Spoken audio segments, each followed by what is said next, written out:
the second episode of the Sas Schwartz podcast. I did have a whole thing scripted out, but I had a crazy hectic day and just felt this burgeoning critical mass. I just have to do this thing, and so whatever. I hope it comes out okay. I have to say, after the first episode, all my tech friends and Hollywood people gave me so much feedback, like how to be more professional and learn how to edit and do this and that, and they had absolutely excellent points, and I realized this is going to be kind of rough and punk and crunchy, but I think the content will be interesting enough, and so hopefully I'm going to get my tech skills together and cobble this stuff together or get a good crew together. So it's a work in process, a work in progress, whatever the phrase is. It's a process. We're going to get better. Cool. Okay, so yeah, the first episode was very cool. And so now, if any people know or are familiar with my work, I work in different vocabularies or different venues at the same time. I guess I'm really restless, or I'm interested in a whole bunch of different stuff, right? So yes, I do paintings that go on a wall, I do sculptures that go on the floor, I do things that go in between and have like many different dimensions and aspects to them, and maybe they have a performative aspect and what have you. So like another thing that I do is like paint on these wooden oars and stuff, and there's a long story to this, and let me see. This is part of like what I've called the Instrument of Agencies series, and you guys gotta bear with me because I'm doing this lecture format, like one take, blah, hopefully it goes. So we'll see, just like any lecture, you know, so hopefully I'll build up some momentum. Yes, so these oars are a part of the Instruments of Agencies series, and they have a really interesting, or to me, interesting and funny kind of story and origin and all that. But I've always been interested in, like, I find these old things and I repurpose them and bring them back and give them new life, right? It's almost like, you know, that broken crockery in traditional Japanese art, and they reassemble the ceramics and crockery with gold leaf, and the gold leaf traces the history of the break, and yet, you know, repairs the item so it looks newer and fresher. And so it has a story, and yet it has like this somewhat of the same content of the original intention of the artist and the vessel that they were sculpting or whatever, throwing on the wheel, whatever, the ceramics. So this relates to that. Okay, I take old things and repurpose them and make them new again, because I have this big theory about, what do you call it, like inheriting history and everything. And mind you, I hope everybody's hearing me, because I don't have the quite right microphone set up, but I'm speaking louder this time.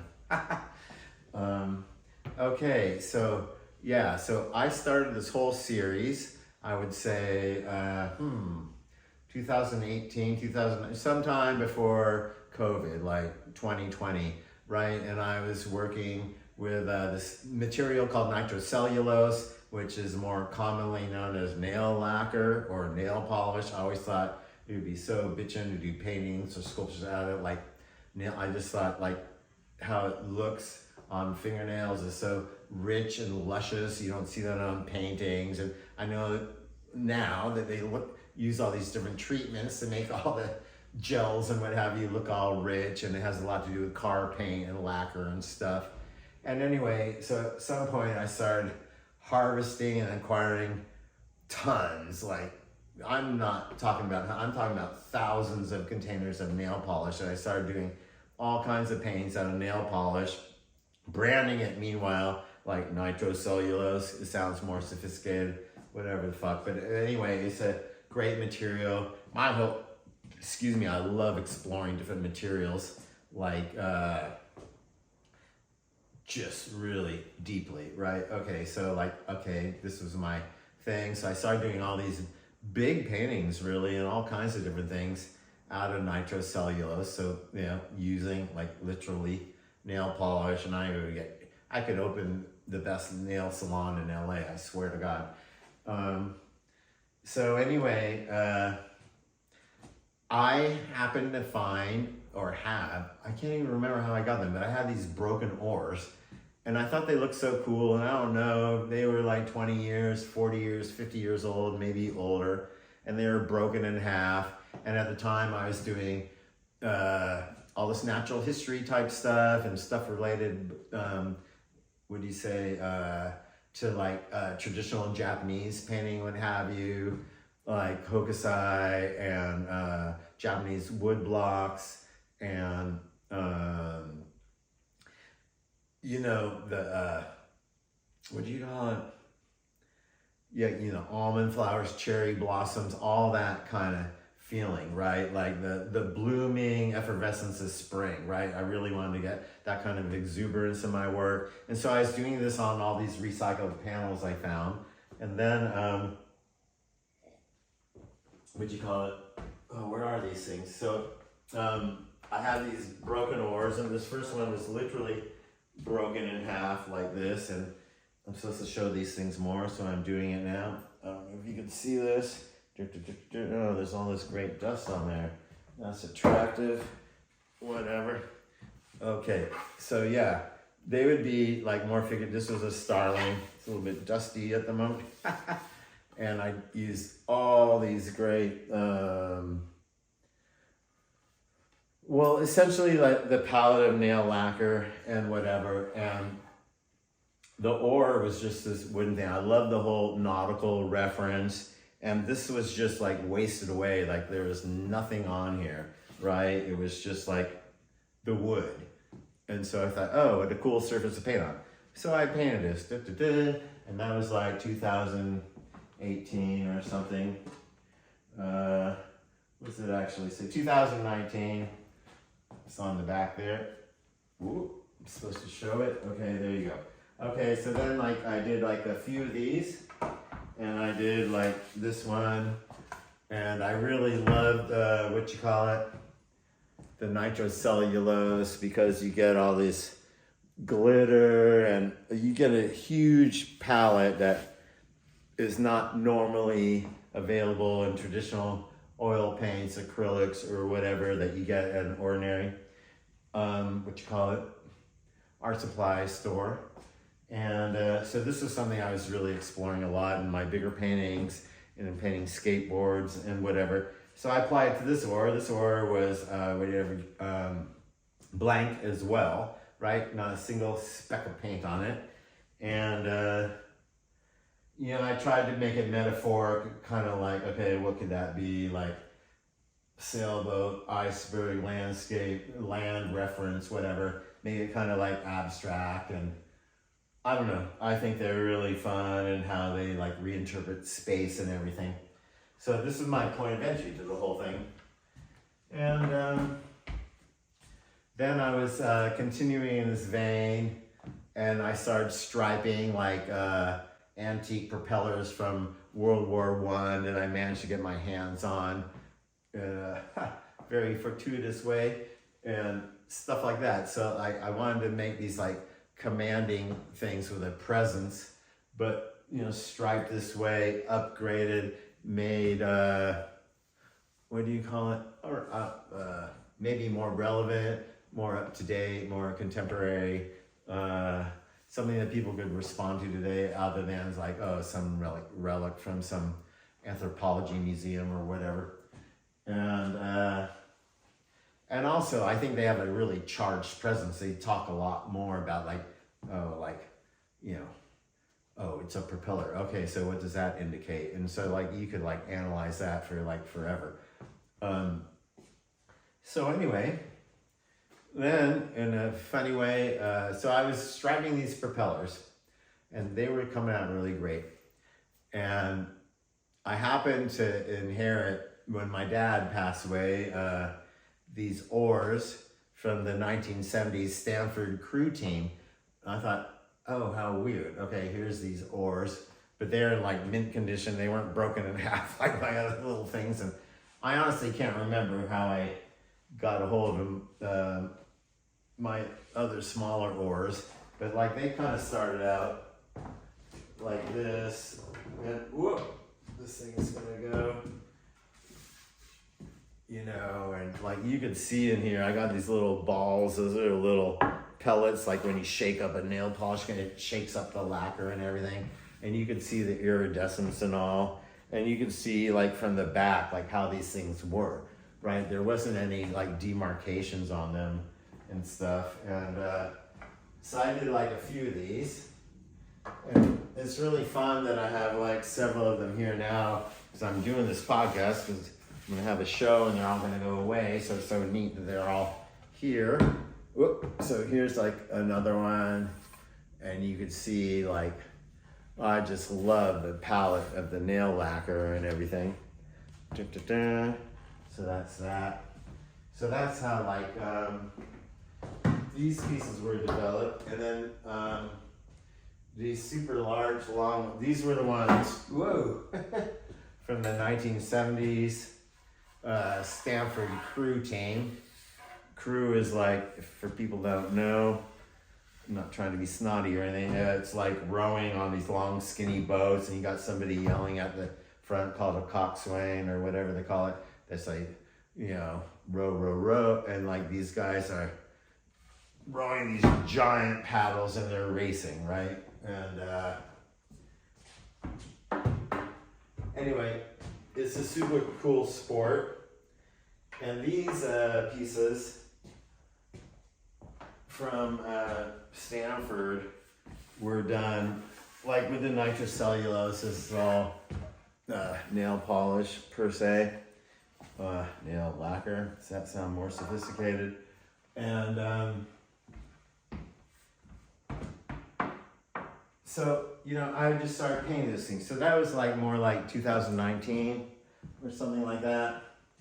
And then, of course, you know, I got into the whole distill movement and primary colors and doing my whole thing, just doing SAS, and these things developed. And I found this like great source and got all these like antique, I don't know what you call antique anymore, but quite old and fucked up paddles, oars, you know, crew paddles, and started having them come in. I just started painting them like crazy, and that's how I started applying, you know, my whole theory about primary colors, and just trying to get like a unified thing going there, right? And I was just doing this, and I've been doing it for a minute and getting quite serious, and then somehow on Instagram or somewhere, I discovered this Romanian artist named Andre Cadere,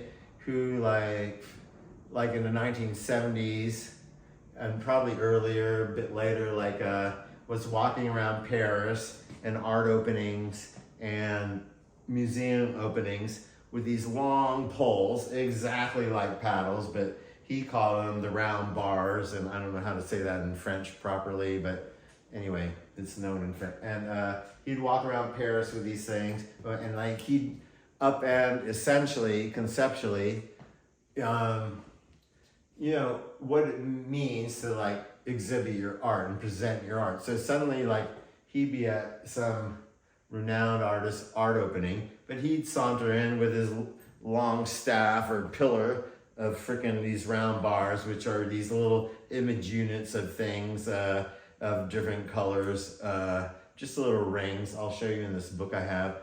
And then he'd have discussion, and it's like suddenly like he's at Moreau's exhibit or Picasso or whomever it was, but there he was with it. So he was essentially exhibiting at the museum, at the gallery, on the streets of Paris, on the streets of New York, with his freaking little round bars. So I thought, oh, that is so fucking cool. And I might like then carry the torch, because like for some reason I inherited this. It's like I was already doing this, but I wasn't doing the performative aspect. I mean, I'm not that showy, but I'm trying to learn to be, because it's great for branding and like marketing your freaking work. And we'll have a whole different podcast about that. But, yeah, so I started carrying these things around downtown and to openings and whatever. And people really respond to it, and they like it's like a walking staff or some like charged little icon, and it's an immediate like discussion of your work. And the funny thing is, like, people are really responding to it. They're really into it, and like, ooh, I'm okay with that. So cool. So that's a lot like what these pieces are about, and I can show you some like individual aspects here. So I don't know if this is gonna come out here, but this is this Andre Kadere guy, and there he is in like Dumbo, Brooklyn, back when the World Trade Center was there, and he's walking with his bar. And say they were long little pole like things. They didn't really have the paddle structure, but he would walk and work with them like everywhere. And I guess he had a sad early demise. He died of cancer like young, but I don't know, he made like a little charged moment that people really respond to, right? So this is one of my pieces. I did this thing called like the Broadway Boogie Woogie series, and it's really I kind of took Mondrian's palette, the Distill movement, and used that as a jumping off point. And in terms of my theories of like color therapy and whatever, I really love primary colors because to me they represent like every color, because out of the 3 primaries you can make virtually every color. And so it's like a shorthand for every color. And it's kind of like computer coding today and stuff. Like you're always trying to condense it down. What's simpler, and then can access another batch of codes or another batch of this or whatever. So I feel like there's so much nested into here. It makes it really riveting, and yet it's really digestible. It's very simple. Oh, a bunch of stripes and whatever, and simplistic colors. So like people get it, but if you want to dive into it on a deeper level, there's a lot of stuff there. This is one I carry around a lot to like art openings and stuff, because it's just like, more manageable and not that ostentatious. But here you can see like some of the initial painting and stuff, and then I did my thing to it. And this one I call like Black Mamba. See, these are really old. I don't know, like they're like 40 or 50 or way older. I don't really know. I think they're from the 1920s, and I got these great paddles, right? And they have these brass oarlocks. This one I call Black Mamba, and it's quite substantive when you carry it around. And I have this one.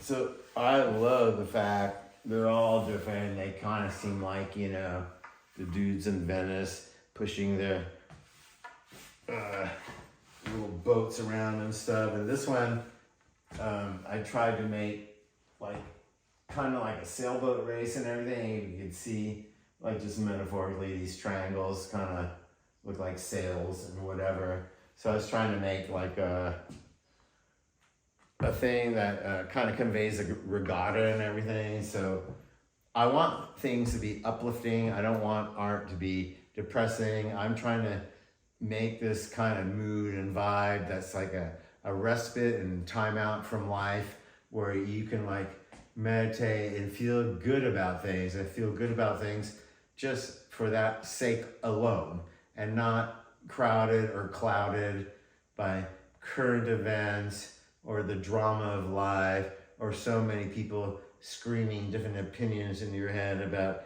a million different issues and whatever. I mean, somehow we have to find peace of mind in life and whatever. And it kind of reminds me, I don't know, my motivation, like, I remember when Rothko was trying to design the Rothko Chapel, and it's really beautiful down there in Texas, and all these really like gorgeous paintings just filled with presence, and they emote so much, a very somber palette and everything. I don't think he tried to make it somber, but he was in a very depressed, bummed out mood when he was making that. But I think he was reaching for higher ideals in a big way. And like, I want to really create a world with these, but more based on something, I would say more upbeat and less somber, but that's still like heavy and meditative and makes you feel like, okay, this is why life is great, and life is satisfying, like why I want to be here. And I don't know, I was trying to just identify this palette that to me really spoke to like exuberance, right? And just having like a timeout, just a break, catch your breath, collect yourself. Okay, and then you can go address the drama of life and everything. But you have to know that there's something else out there to reach for, right? And so that's a lot what this work is about. And whoops. It's really fun to walk around town and discuss it with people, and just to bring your sensibility to the world. I think what else is the point of art? That's why we're doing this, and I hope this was a meaningful podcast. I hope to be doing more. There'll be more coming with other artists, not only my observations and views of the world, but other people with other practices, other approaches, other reads on things, and I think it's going to be great. Okay, thank you for joining episode 2 of the Sas Schwartz podcast. Have a great day.